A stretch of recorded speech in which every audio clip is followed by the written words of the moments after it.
So, bear with me a little bit. I've just have gone for a bit of a long walk and a swim beforehand, but this is the last bit of the day. I'm going to try and get to do the Northern Cemetery. We're not going to get to see all of it today because there's just too much to get into, so I promise to come back another day. But, I said, Dunedin is just a town that is full of interesting history. This Thomas Bracken, a relatively well-known character. Somewhere buried in all of this is a Russian princess, and remind myself exactly when we don't get it today. I'll go back and have another go, because what we want to try and do, there we are, is again Nesbitt, another very well-known old boy Dunedin name. The thing is I like about cemeteries, aside from the absolutely beautiful and really good place to come if you want to do a bit of serious thinking, is that if you want to find out any night, if you want to find out how people live, the best way to kind of do that is to kind of come and see how they died.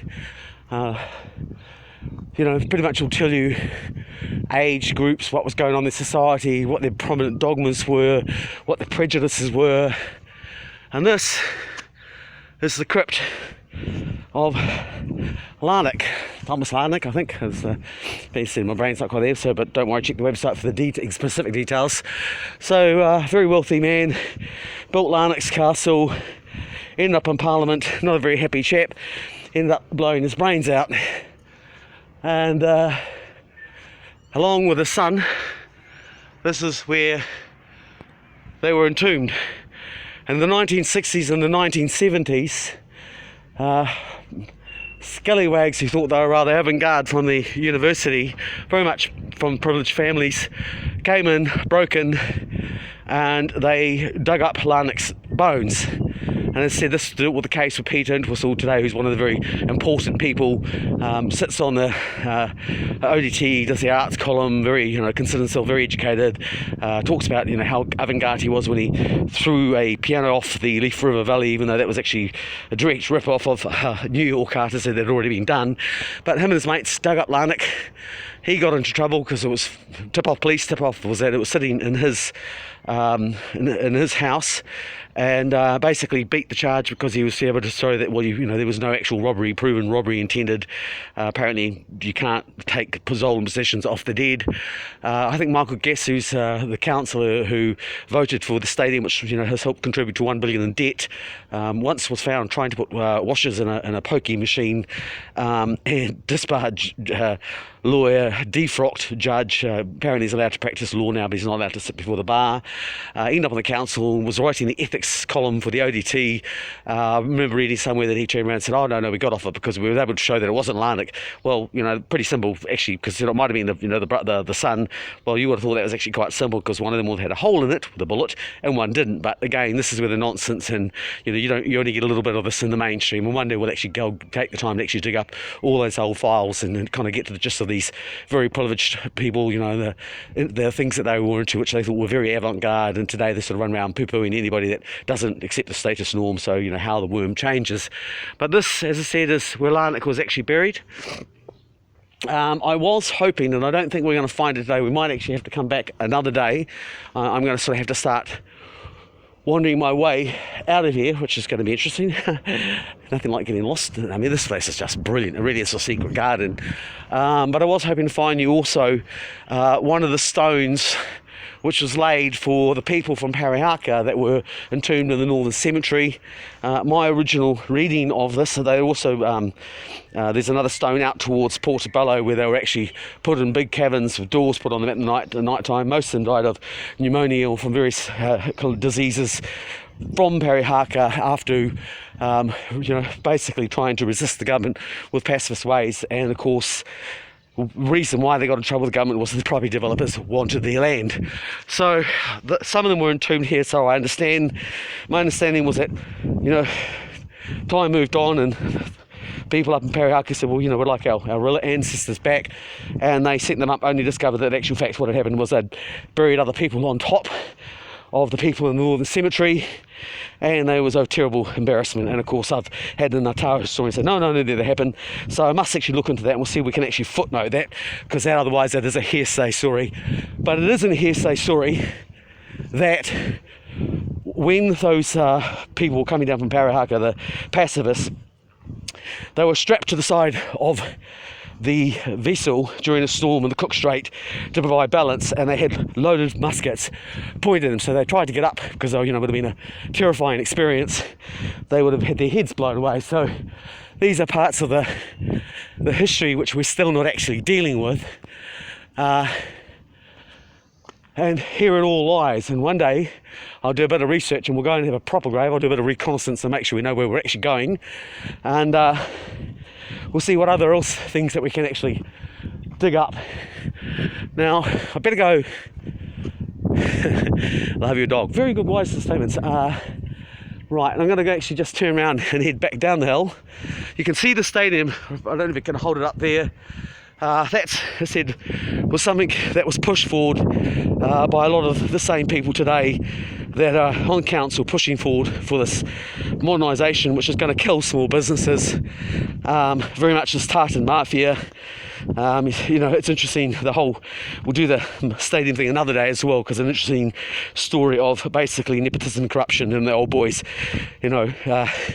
making sure that they get all the toys. And again, it was, Michael Guest there was saying, well, we should, when the debt was created, we should sell off the Port of Otago to pay for this debt, for this, basically a folly. The piles in the stadium don't go back down, I think it's like 35 metres or thereabouts, and they still don't touch the rock bottom. The general construction is duly widely regarded to be a fairly dog's balls, and it's basically cost the city over 500 billion in debt, and yet all those old boys have doing very nicely, living in their wonderful big houses, part of that whole university alumni, which, said if you're part of that whole, medical fraternity, the commerce department, the legal department, or the hospital, then you're inside the privileged classes, and you're doing okay. And that's, of course, where this fourth industrial revolution is really leading towards. This is this class of haves and have-nots, which is not really that dissimilar from what was going on in New Zealand in terms of why many, of course, settlers came to New Zealand, wanting to get away from feudalism and class structure in the Northern Hemisphere. And they, even in Dunedin, which was very much tied up with the Scottish Rite Masonry, but beyond that was the Jacobite. There was lots of connections with the Jacobite Revolution. So there was an element of that movement which was originally quite egalitarian. You also have things like the Druid Society, which was trying to create a brotherhood. So wasn't all negative. Unfortunately, as the old saying goes, scum tends to float to the top, and so we're really kind of moving right back into society now, where all these egalitarian reforms that have taken place in New Zealand, the vote for women, as you head down out of Palmerston or Dunedin, you'll pass Palmerston South, where there's the little sculpture on top of the hill of Palmerston Pukutapu, I think is what we're looking for, and that was the Minister of Lands and Reform 1910. Put that on the hill as he wanted to make a symbol saying that he didn't want New Zealand to become another England where the squatters had all the wealth and all the resources, and the poor working man, basically all he got to do was actually work. He wanted us, this is the origins of every man and his quarter acre castles. Unfortunately, that's becoming harder and harder because a lot of these supposed compliance clauses that are put onto small businesses, medium-sized businesses, supposedly for neoliberal in terms of the package and reasonably, sounding quite liberal ideas. But the reality is they ultimately end up basically being that the larger corporations who've got the resources that they can buy in bulk, they can have a tighter margin cost. And that ultimately means that those measures simply mean that resource again is passing into few people's hands. So in some ways, what we're actually doing is actually repeating the mistakes of the past, so that we are effectively creating a form of neo or modern feudalism. You've got your, your militant group element, which I guess you could say in some ways represents the law. You've got your scientists who represent the clergy, and then of course you've got your multinationals who are becoming the new, secular or aristocratic power.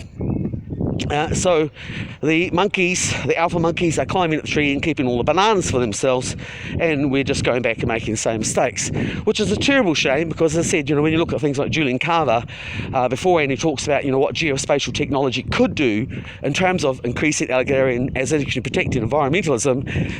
We could have our cake and eat it, but unfortunately, as I said, the alpha monkeys want all the bananas, so they're keeping them to themselves. So as we're heading down the hill, I'm just about finished for the day. Just to my left is the botanical gardens, which you can't really see a lot of because you're looking for the bushes. A lovely, lovely place with great concerts occurred in the summertime, and it's when I first came to Dunedin, very much just sort of felt you had a society where everybody was accepted.